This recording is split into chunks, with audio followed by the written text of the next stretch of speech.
Seigneur, bonjour et bon dimanche chez vous.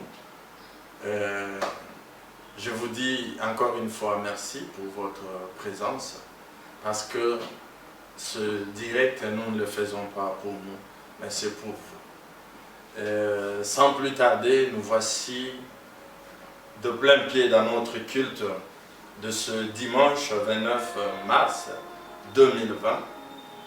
Et avant toute chose, nous commençons par rendre grâce à Dieu qui nous a gardés, qui nous a protégés. Parce que le moment que nous traversons, chaque réveil matinal en bonne santé est devenu un exploit. Alors, j'aimerais que, ensemble avec moi, que tu dises merci au Dieu puissant, le Dieu qui protège et le Dieu qui garde. Est-ce que tu peux, là où tu es, incliner ta tête, élever ta voix et prier? Père, nous te disons merci. Car l'être et le mouvement viennent de toi. Merci pour le souffle de vie que tu viens, Seigneur, d'accorder à ton fils et à ta fille qui sont présents et vivants ce matin. Père, nombreux sont ceux-là qui sont morts dans des hôpitaux. Nombreux sont ceux-là, Seigneur, qui sont cloués dans leur lit des hôpitaux. Certains se retrouvent enfermés dans des prisons, d'autres justement et d'autres injustement. Père, nous, si nous voyons cette journée en vie et en liberté, en bonne santé, ce n'est pas parce que nous sommes meilleurs qu'eux, tout simplement parce que nous avons trouvé grâce à tes yeux, tout simplement parce que, Seigneur, tu as encore une mission avec chacun d'entre nous. C'est pourquoi nous venons te rendre grâce. Nous venons au éternel Dieu te dire merci du fond du cœur. Au nom puissant et glorieux de Jésus, nous avons ainsi prié et nous disons merci Seigneur Jésus. Bien-aimés dans le Seigneur, il est le Dieu qui mérite notre louange. Il mérite notre adoration. Si c'était un culte où nous nous rassemblons, à ce moment nous serions en train de chanter, d'élouer, d'invoquer ce grand Dieu. Mais même là où tu es, tu peux l'adorer. Tu peux lui dire ce qu'il est pour toi. Tu peux dire ce qu'il représente pour toi. Donne-lui tous les noms que tu connais de lui. Parce qu'il n'est pas ce que les hommes disent de lui, mais il est ce que lui-même dit qu'il est. Et ce qu'il est, c'est dans la Bible. Et ce qu'il est, c'est ce qu'il accomplit dans ta vie. Est-ce que tu peux aller à genoux si tu veux? Tu peux t'élever, sauf t'asseoir sur ta chaise. Lève-toi avec moi. Adorons ce puissant Dieu. Oui, Emmanuel, c'est toi. Le Dieu au milieu de nous. Le Dieu puissant, le Dieu miséricordieux et compatissant. Mais Dieu lent à la colère, large en miséricorde, riche en bonté, redoutable en puissance. Nous venons nous prosterner au-devant de toi, le Dieu qui a créé la terre par ta puissance, qui a fondé le monde par ta sagesse, qui a étendu les cieux par ton intelligence. Toi, le Dieu de tous les esprits, et le Dieu des esprits de toutes chairs. Toi, le Dieu d'Abraham, le Dieu d'Isaac, le Dieu d'Israël, mon Dieu, et le Dieu de ma descendance après moi. Le Dieu de Jésus la porte, le Dieu du monde entier. Je t'élève, toi, El Shaddai, Elohim, El Elyon, El Olam, Adonai, c'est toi. Oui, Seigneur, je te reconnais comme Jéhovah Jireh de ma vie, comme mon Jéhovah Rapha, comme mon Jéhovah Nissi, comme mon Jéhovah Sabaoth, comme mon Jéhovah Shammah, comme mon Jéhovah Shalom, comme mon Jéhovah Tchikenu. Oui, Seigneur, tu es tout pour moi.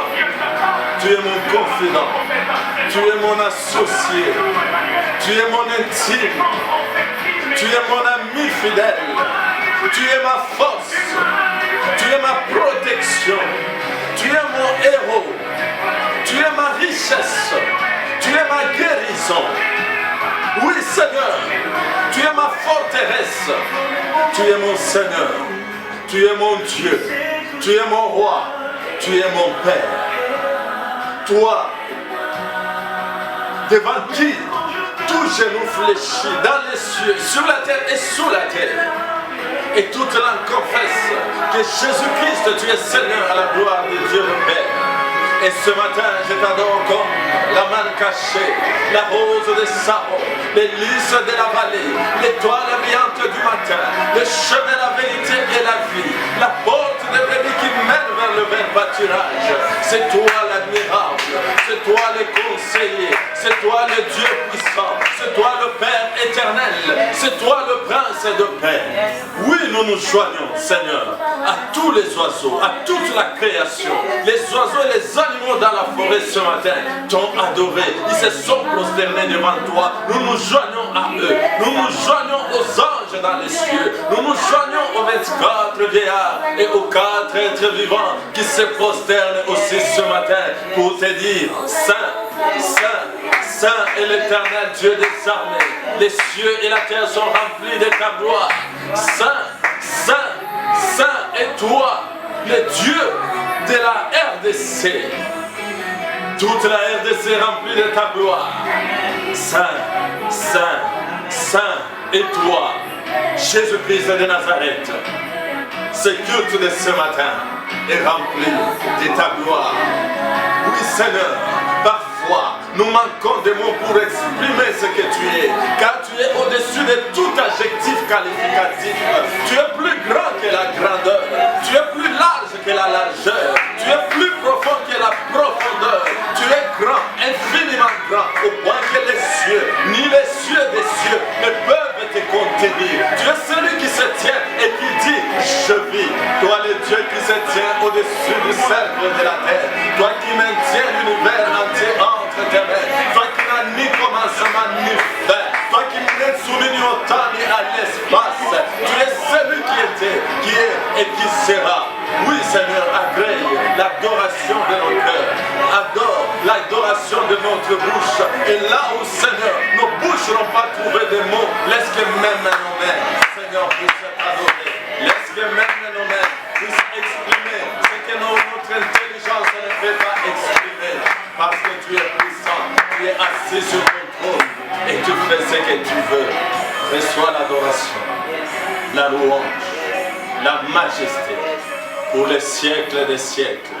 Au nom de Jésus, nous t'avons ainsi adoré et nous disons Amen. Oui, bien-aimé dans le Seigneur, je sais que tu étais emballé dans cette adoration, mais Internet oblige, les mégas obligent, nous devons être malheureusement trop brefs. Mais je sais que là où tu es, tu dois continuer cette adoration même après ce moment du direct. Et c'est ce qui prouve qu'il est toujours doux et agréable aux enfants de Dieu de demeurer ensemble. C'est ce qui prouve que nous avons besoin que les choses redeviennent à la normale afin que nous puissions adorer ces dieux-là en toute liberté. Et c'est pourquoi d'ailleurs, la bonne nouvelle ce matin, c'est que les choses vont reprendre d'ici là. Si tu es d'accord avec moi, dis Amen. Et d'ailleurs, le thème de ce matin s'intitule « J'ai une bonne nouvelle ». Amen. Le thème, c'est « J'ai une bonne nouvelle ». Oui, bien-aimés, nous sommes encore là pour parler de la part de Dieu. Si nous sommes encore là, c'est parce que Dieu n'a pas encore fini avec toi. Tant que tu vivras, il te parle et il te parlera encore. Il te guérit et il te guérira encore. Il te bénit et il te bénira encore. Il te délivre et il te délivrera encore. Parce que le Dieu que je t'annonce ce matin, c'est un Dieu du encore. C'est un Dieu qui agit et qui agit encore. Rappelle-toi, depuis le jardin d'Éden, quand il a donné à Adam Abel, après avoir perdu Abel par Adam, il a donné encore 7.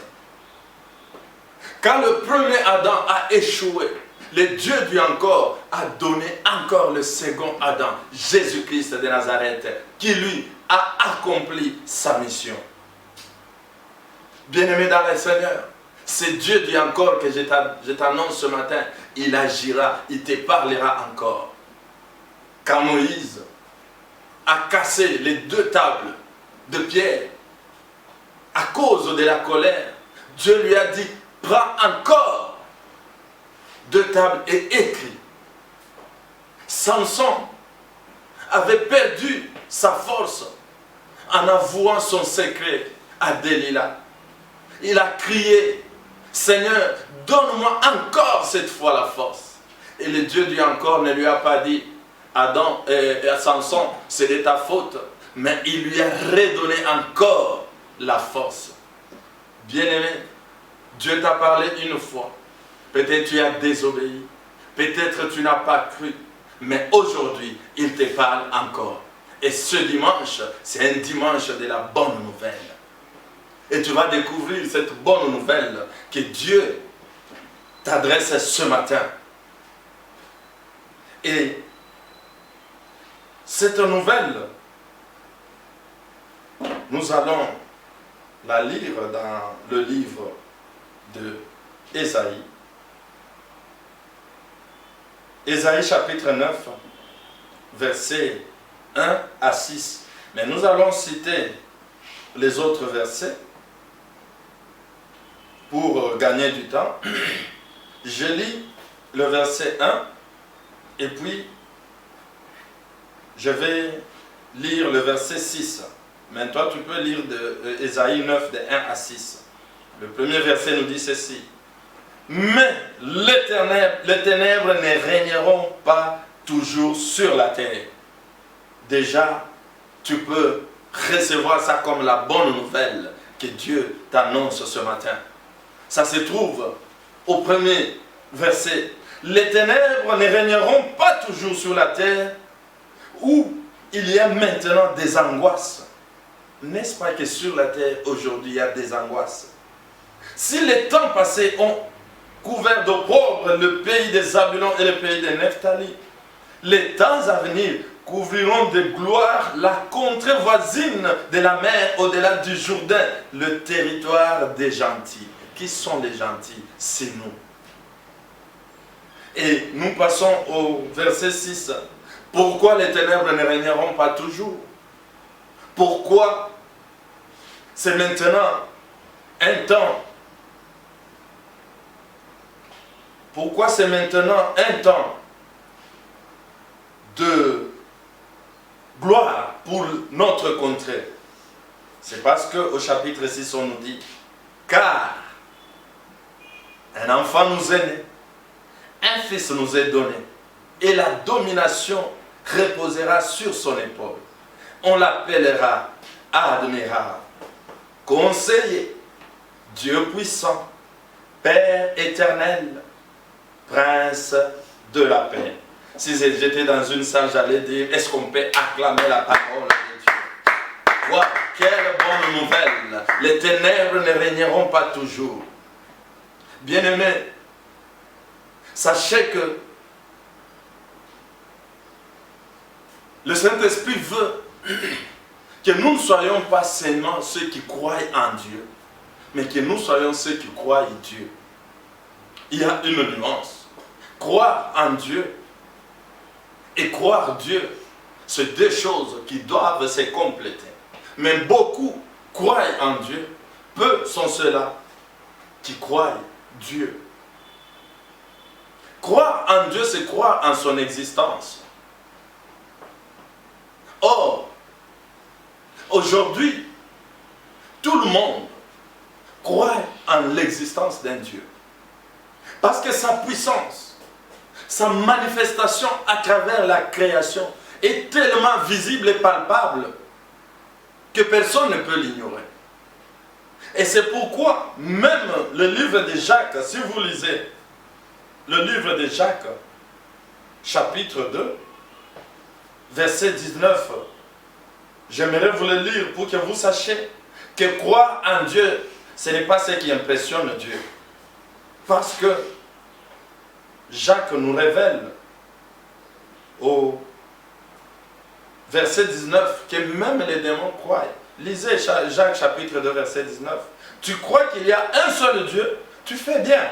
Les démons le croient aussi et ils tremblent. Donc, le fait que tu dis, je crois que Dieu existe, tu as bien fait. Mais cela n'impressionne pas Dieu parce que les démons aussi, non seulement ils croient en ça, ils tremblent. Pourquoi ils tremblent? Parce qu'ils ont vécu l'expérience au ciel, ils l'ont vu. Et quand leur séducteur a tenté de s'opposer à ces dieux-là, ils se sont retrouvés et qui étaient des anges, devenir des démons. C'est pourquoi croire en Dieu ne t'empêchera pas d'être rebelle. Parce que les démons qui croient en Dieu et qui tremblent même sont restés rebelles jusqu'à ce jour. Maintenant, le pas de plus que tu dois faire, c'est croire Dieu. Croire Dieu, c'est croire en sa parole. Croire en sa parole, c'est la vivre, l'intérioriser, agir conformément à elle. N'est-ce pas, il a dit à Josué que ce livre de la loi, que cette parole ne s'éloigne pas de ta bouche, médite-la jour et nuit. Ne t'arrêtant pas là, mais agis conformément. Donc quand tu la médites, c'est pour agir conformément à ce qu'elle prescrit. C'est ainsi que tu réussiras. C'est ainsi que tu auras du succès. Bien-aimés, dans le Seigneur, nous devons sortir du slogan. Quand je t'annonce cette bonne parole, cette bonne nouvelle, que les ténèbres ne régneront pas toujours, ce n'est pas un slogan. Tu dois intérioriser cette parole. Parce que la Bible est la parole de Dieu. La Bible, ce n'est pas un livre des hommes qui parle de Dieu, mais c'est un livre de Dieu qui parle aux hommes. Donc toute parole qui est dans cette Bible, ce n'est pas une information. La Bible n'est pas là pour t'informer, mais elle est là pour te transformer. Agis fidèlement par rapport à tout ce que la parole de Dieu te dit. Et c'est ainsi que tu réussiras. Et ce matin, ce que la parole de Dieu te demande, t'annonce, c'est une bonne nouvelle. Que les ténèbres ne régneront pas toujours. Est-ce que le temps que traverse l'humanité actuellement avec le coronavirus, peut-on considérer ça comme un temps de lumière? N'est-ce pas que la terre traverse une période de forte turbulence? Une période où le diable veut imposer son autorité. Le diable veut contrôler toute l'humanité. En tuant des milliers de personnes. Avec ce virus, la menace d'une contagion imparable. Avec une progression de l'épidémie inarrêtable. Le diable sème la terreur sur la terre. Bien-aimé, le diable actuellement est dans ce qu'il sait faire le mieux. Égorger, voler et détruire. Le monde, les ténèbres sont en train de régner sur la terre. Et je présume que le diable est en train même de se frotter les mains. Mais écoutez, la bonne nouvelle, c'est que ces ténèbres ne régneront pas toujours. La bonne nouvelle, c'est que ces ténèbres ne régneront pas toujours. C'est une bonne nouvelle pour toi et c'est une mauvaise nouvelle forcément pour le diable. Le grand stratège de l'univers, le Dieu intelligent et à la sagesse infiniment variée, il est au contrôle de cette situation depuis le début. Il siffle maintenant la fin de la récréation. Parce que lui, il a trouvé son compte. Dieu, notre Dieu, a trouvé son compte dans cette situation. Encore une fois, le diable a été floué comme toujours. Dieu, dans sa sagesse, a encore fait jouer le diable au qui perd gagne.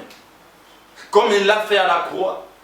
Vous savez qu'à la croix, tout ce que le diable administrait comme coup sur Jésus, où il croyait avoir de l'avantage, où Christ a semblé être faible, le diable ne savait pas que chaque coup qu'il portait sur Jésus, il était en train de se dépouiller lui-même.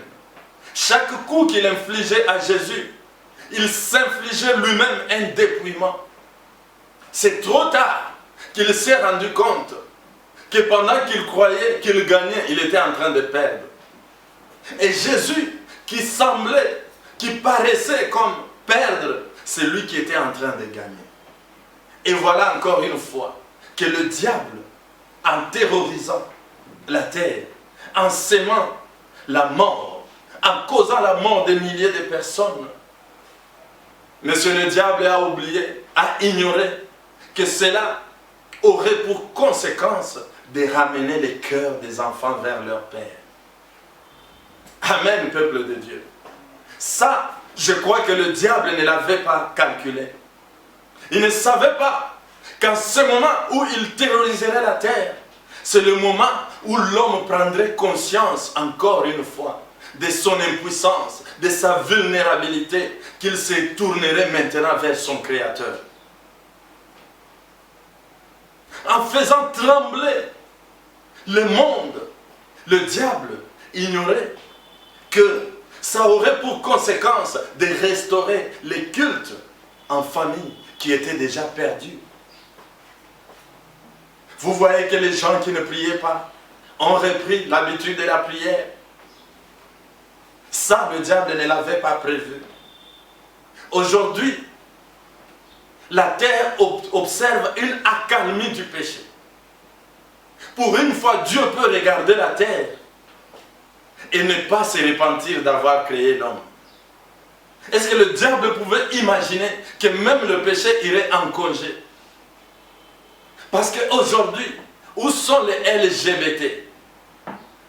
N'est-ce pas que chacun est en train de se concentrer pour sa survie contre le Covid-19? Où sont les nudistes qui se pavanaient sur les plages? Oui, même ceux-là qui ont vendu leur âme au diable pour pervertir la jeunesse, pour pervertir le monde, ils sont en congé. Le diable, en croyant infliger un coup à Dieu, mais il était en train encore une fois d'accomplir le dessein de Dieu. Covid-19, oui, le diable vient encore de jouer au qui perd gagne. Croyant qu'il gagnait en contrôle, qu'il gagnait en autorité, mais il a perdu tous les chrétiens qui étaient devenus tièdes. Tous les tièdes ont basculé, ils sont revenus vers leur Père. N'est-ce pas que c'est Dieu qui a trouvé son compte dans ce fléau? Et parce que Dieu a trouvé son compte, c'est pourquoi ce matin, il t'annonce qu'est finie la récréation. Tous ceux-là qui se moquaient de la religion, comme la Bible dit, au jour du bonheur, réjouis-toi, mais au jour du malheur, réfléchis. Aujourd'hui, tout le monde a eu le temps de réfléchir, qu'il le veuille ou pas. Parce que tout ce qui constituait le point d'attirance, tout ce qui brillait pour l'homme, s'est révélé vain aujourd'hui. Bien-aimés, à un certain moment, nous étions devenus la risée du monde, nous les chrétiens, surtout l'Afrique noire. On nous a traités des gens qui remettent tout à leur Dieu. Parce que l'homme croyait contrôler son destin. Mais regardez la gestion du coronavirus en Afrique. Croyez-vous qu'il y a un seul président africain qui sait gérer ce fléau?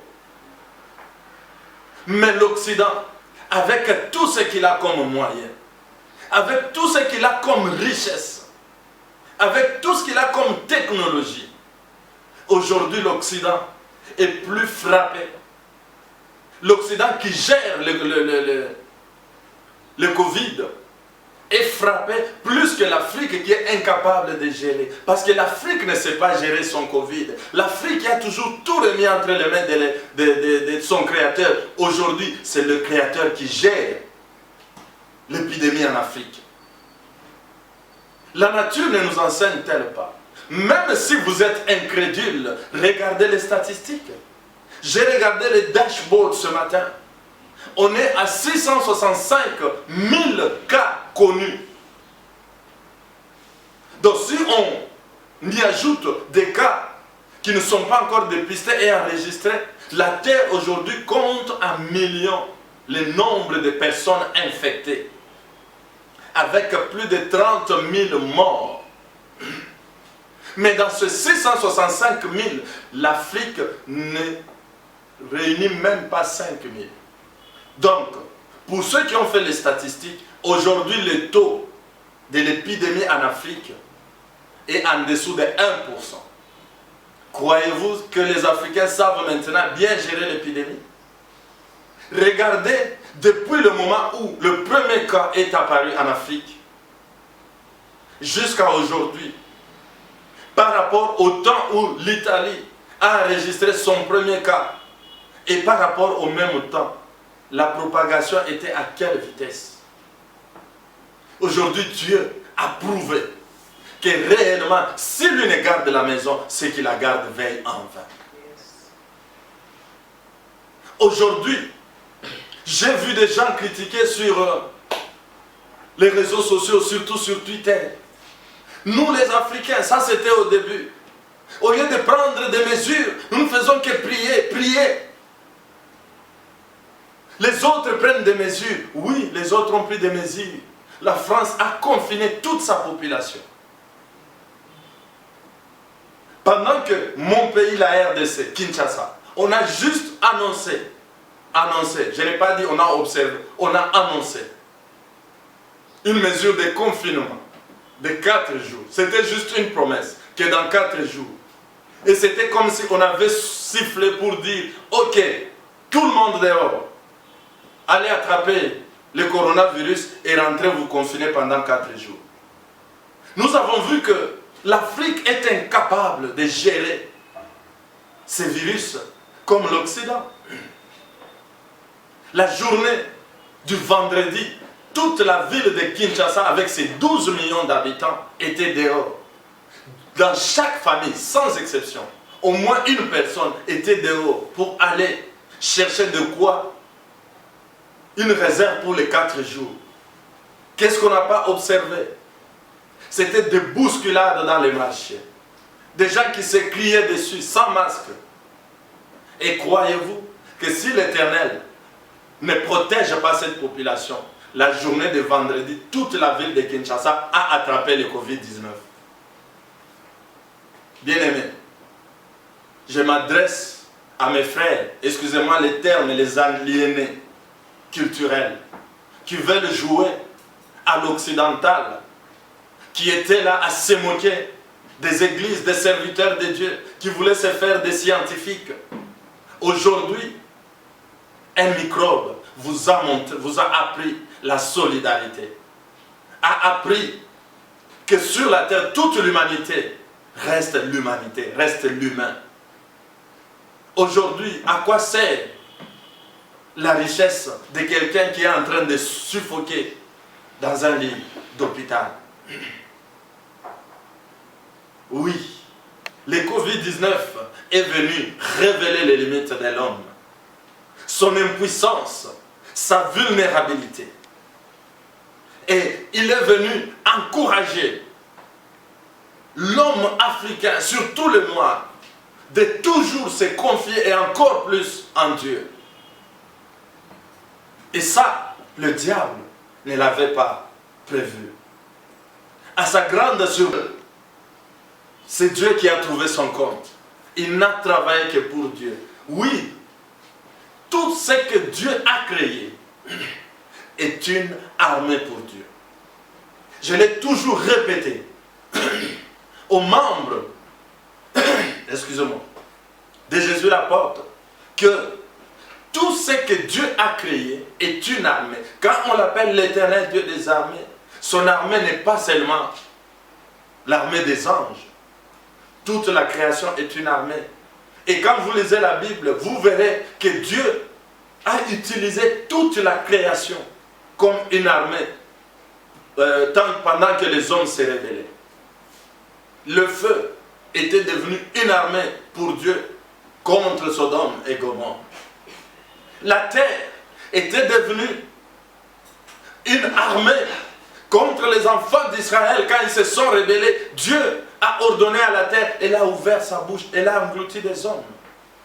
L'eau était devenue une armée entre les mains du Seigneur pendant que Dieu y a tracé un boulevard pour les enfants d'Israël, pour les Égyptiens qui les suivaient après. L'eau est devenue une armée pour les défendre. Elle a englouti.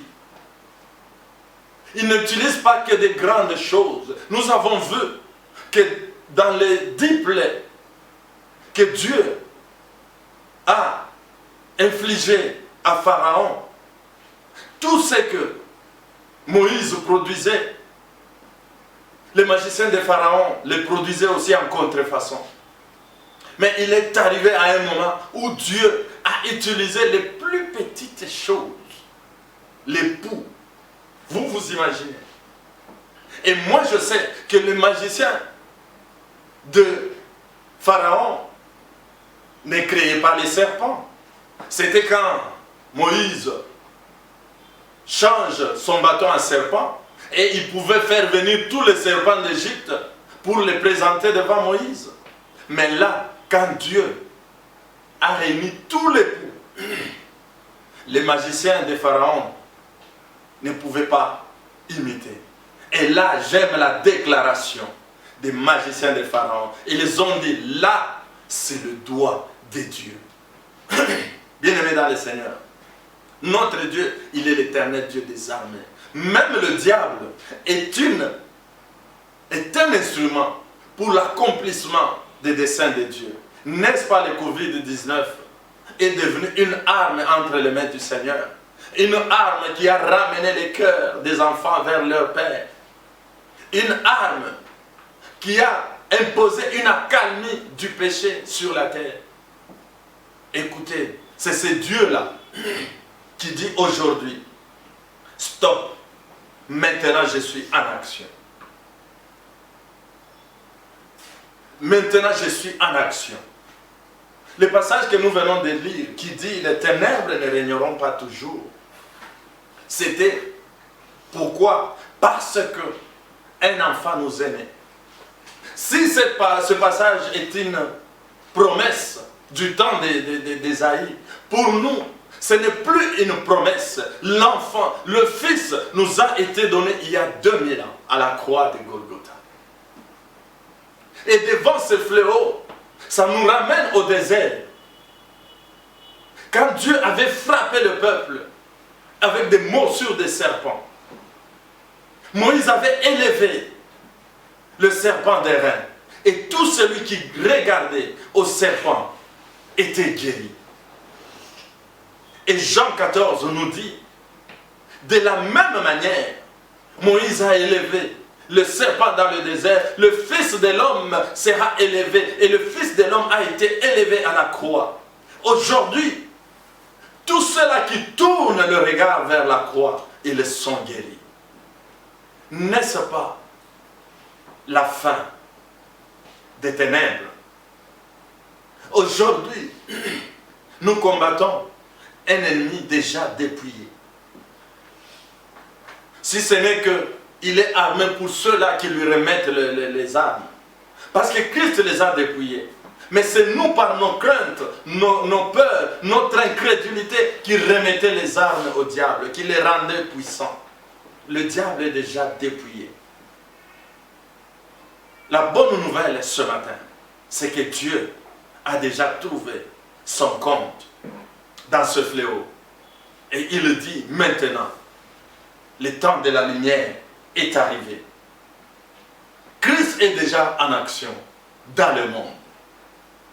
Mais ce n'est pas pour le monde que Christ est en action, mais c'est pour son épouse. Parce que l'Église est encore dans ce monde. Tant que l'Église ne sera pas encore enlevée, Christ ne laissera pas le diable régner, contrôler totalement la terre. Parce que Christ est jaloux de son épouse. Il te répète encore ce matin que tu as du prix à mes yeux. Il l'a dit une fois, il ne se redit pas de sa parole. Celui qui touche à l'épouse, il a touché l'épouse. Et le diable peut toucher à tout le monde, sauf à l'époux, parce qu'il connaît les coups qui lui ont été infligés. Tu as du prix aux yeux de Jésus. Et il est le Dieu d'une relation personnelle et particulière avec ses enfants. Ne t'aimez pas dans les lots. Il est le Dieu qui n'agit pas dans la foule, pour la foule, mais il agit dans la relation personnelle. Les ténèbres vont cesser seulement dans ceux-là, dans la vie de ceux-là, qui parviendront à arrêter Jésus, à les sortir de la foule. La foule était en train de suivre Jésus. Mais quand Bartimée a crié, Christ ne s'est pas intéressé à la foule. Il a abandonné la foule pour aller s'intéresser à Bartimée. Nous sommes nombreux qui crions, qui parlons à Christ. Mais seuls ceux qui savent arrêter son cortège. Parce que quand Christ se déplace, bien-aimé, il n'est pas seul. C'est toute la plénitude de la divinité qui est en lui.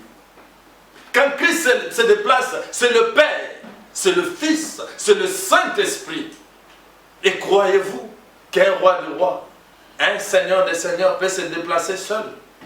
Nous voyons comment le président se déplace. Mais imaginez-vous celui qui a créé les cieux et la terre, l'univers visible et invisible. Quand il se déplace, il vient chez toi. Ça veut dire le Père, le Fils et le Saint-Esprit sont chez toi. Toute l'armée céleste se trouve chez toi. Il l'a démontré avec le fou de Gadara. Quelqu'un qui était même dans l'incapacité de prier. Mais Christ s'est arrêté. Et il l'a délivré. À combien plus forte raison, toi qui es dans la capacité de prier. Tout ce qu'il te demande, c'est que sa parole ne soit pas un slogan, ne soit pas de la musique, mais que sa parole soit une vie, que ça soit ta vie. Car c'est sa parole qui va chasser les ténèbres dans ta vie. C'est sa parole qui va restaurer toutes choses que le diable a essayé de toucher. Bien-aimés dans le Seigneur, je ne vais pas être long ce matin. Je voulais seulement que tu te rendes compte que Dieu a trouvé son compte. Et il t'annonce une bonne nouvelle ce matin, que les ténèbres ne régneront pas toujours. Il est et il était au contrôle de ce fléau avant même son arrivée.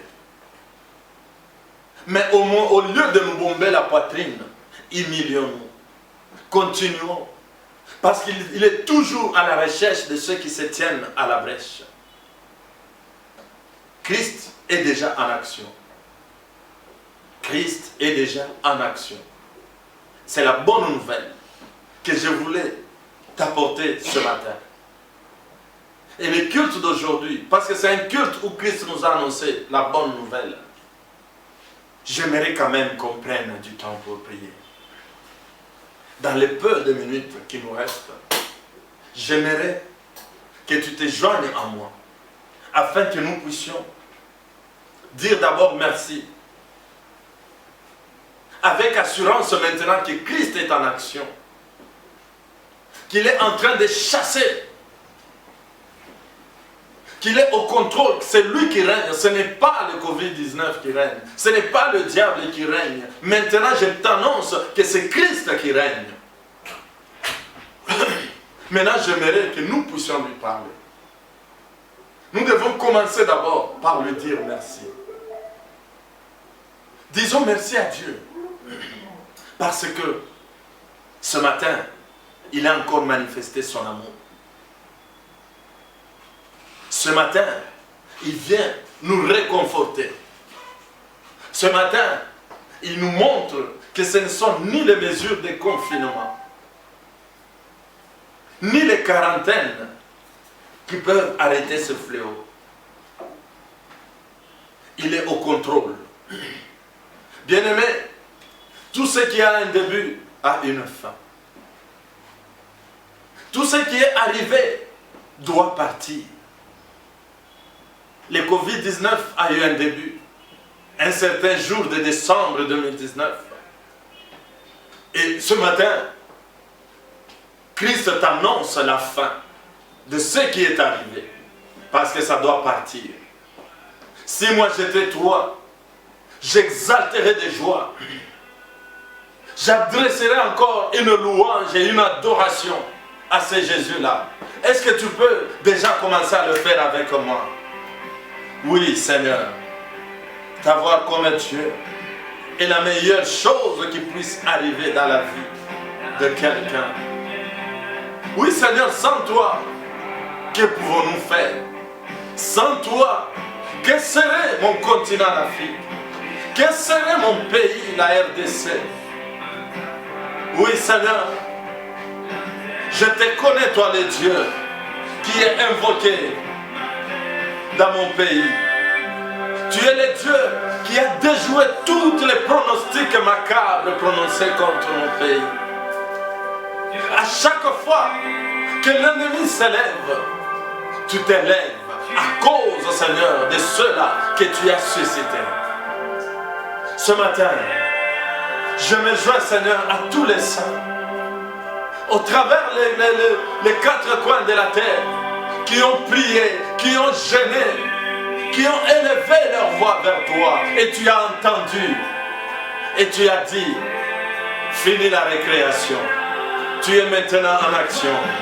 Oui, Père, nous te disons merci. Toi, l'éternel Dieu des armées, toi, le puissant de Jacob, tu t'élèves ce matin.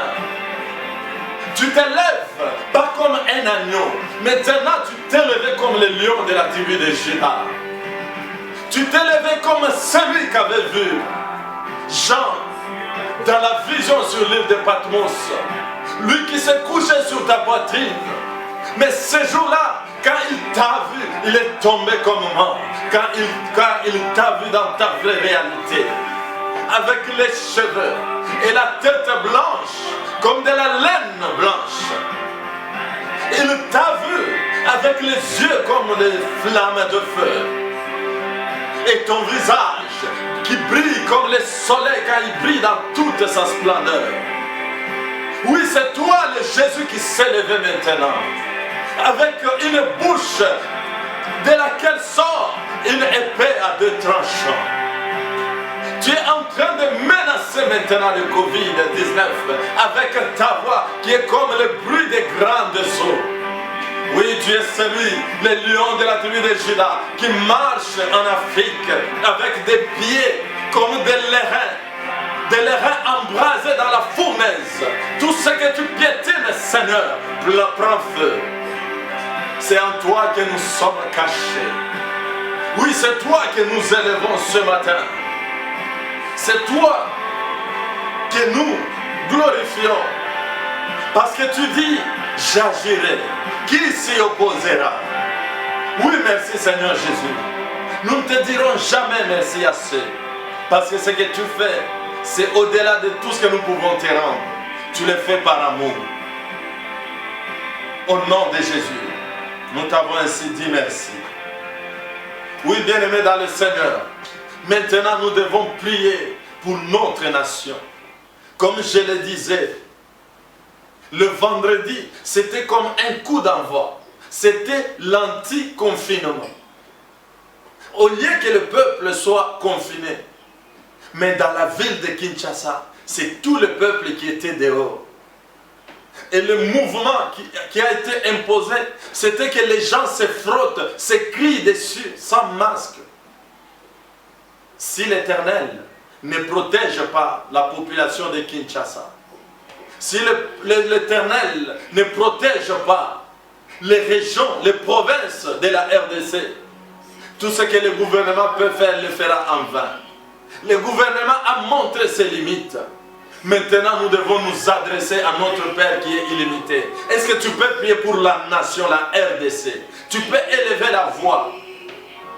Supplier Dieu afin que sa miséricorde, que le soleil qu'il a annoncé, soit que nous avons cru à cela et que nous le verrons s'accomplir. Au nom de Jésus, est-ce que tu peux prier pour la RDC?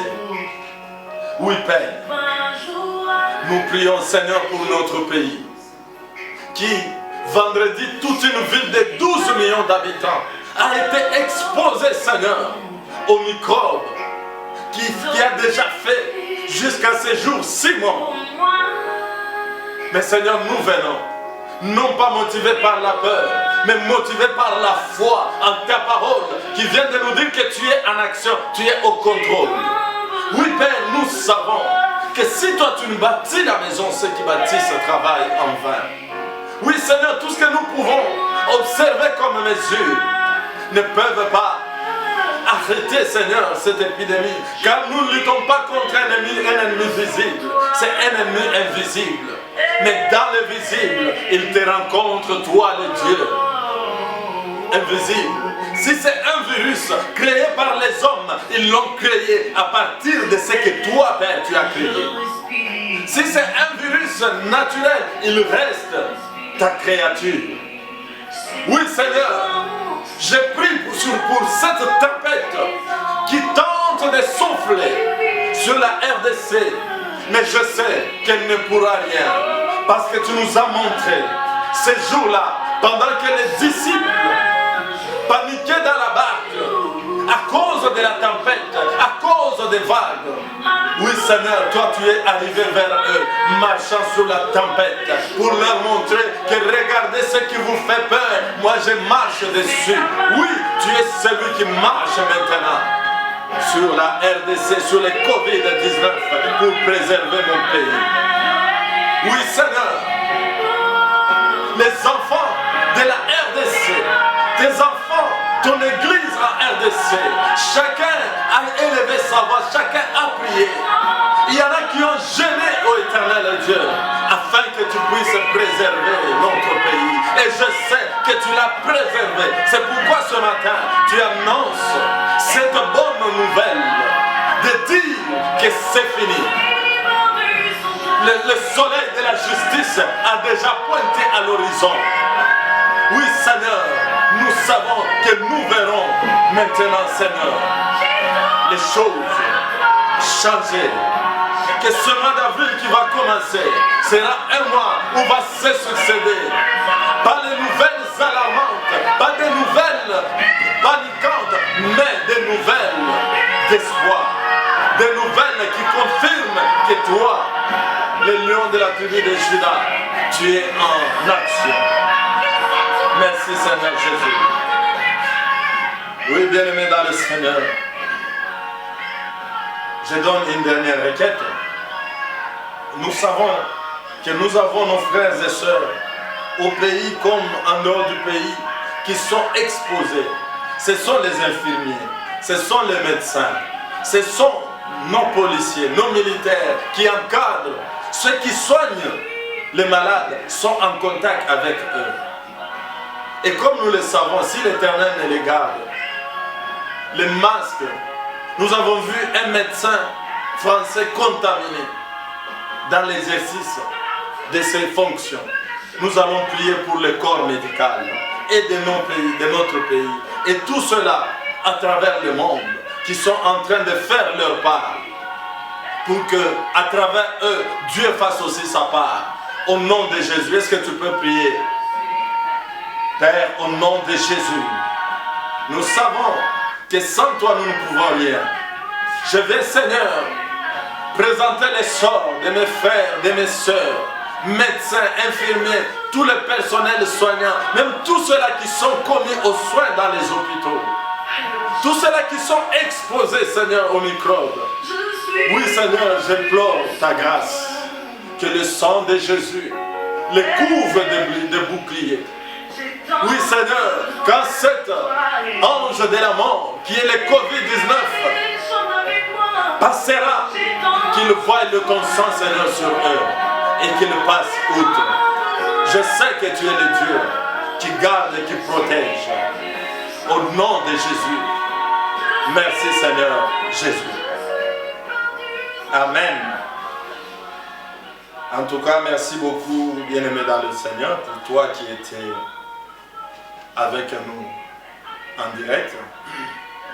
Et je sais que vous nous suivez de partout dans le monde, mais j'ai un petit communiqué pour ceux de l'église Jésus la Porte, que nous allons organiser la prière que nous avons souvent une fois par mois, la prière qui s'intitule Jeudi Solution. Et nous allons vous communiquer les modalités, mais soyez déjà préparés que ce jeudi, à partir de 19h30, nous serons avec vous en direct dans des prières fortes, les prières pour recommander encore le sort de notre pays, de nos familles, de nos bien-aimés, les prières pour sceller cette bonne nouvelle qui nous a été annoncée ce matin, que l'Éternel est en action. Donc ce jeudi, soyez branchés en direct. Pour vous qui me suivez à cet instant et vous qui me suivrez en différé, je vous prie de partager cette information. Jeudi à 19h30, et ceux qui ont des smartphones et ceux qui ne sont pas connectés à Internet, que tout le monde soit branché, parce que même par des SMS, nous allons donner des requêtes. Donc tout le monde, il n'y aura pas de raison pour dire « je n'ai pas de smartphone, je n'avais pas de mégas ». Tout le monde sera en direct à 19h30. Nous allons lancer notre prière chaudière pour la solution à nos problèmes, aux problèmes de l'Église, aux problèmes du pays et aux problèmes du monde. Donc je vous dis merci et nous allons clôturer ce culte par une prière de bénédiction que je vais adresser à tout celui qui a passé ce culte avec moi. Tu peux t'élever là où tu es, tu peux élever tes mains pour recevoir la bénédiction de ce culte du dimanche. Père, au nom de Jésus, je n'étais qu'un instrument que tu t'es choisi pour parler à mon frère, pour parler à ma soeur. Maintenant, je viens bénir tout celui que tu as sélectionné, à qui tu t'es adressé ce matin au travers ce message. Laisse que, ô Éternel Dieu, cette parole, qui n'était pas juste pour information, mais pour la transformation, puisse consoler un cœur. Que là où il y avait des peurs, que les peurs laissent la place à l'espoir. Car la foi et l'assurance, la ferme assurance des choses qu'on espère et la démonstration de celles qu'on ne voit pas. Oui Seigneur, nous avons entendu ta parole, ton peuple a cru. Maintenant, laisse qu'il leur soit fait selon leur foi. Que la grâce de notre Seigneur Jésus-Christ, l'amour de Dieu le Père, la communion et la communication du Saint-Esprit soient avec chacun d'entre nous. Que le bonheur et la grâce vous accompagnent tous les jours de votre vie. Au nom de Jésus, nous avons ainsi prié. Et tous nous disons Amen. Gloire au Seigneur. Et le rendez-vous pour le culte, c'est le mercredi à 19h30 et le vendredi à 19h30. Donc cette semaine, mercredi, on aura culte de 19h30 et à 20h30 ou à 20h15 parce que nous faisons 45 minutes. Le jeudi, nous aurons la prière des jeudis solutions. Le vendredi, on aura notre culte de 19h30 à 20h15. Et le dimanche, comme aujourd'hui, nous sommes en direct pour un culte d'1 heure. Que mon Dieu vous bénisse.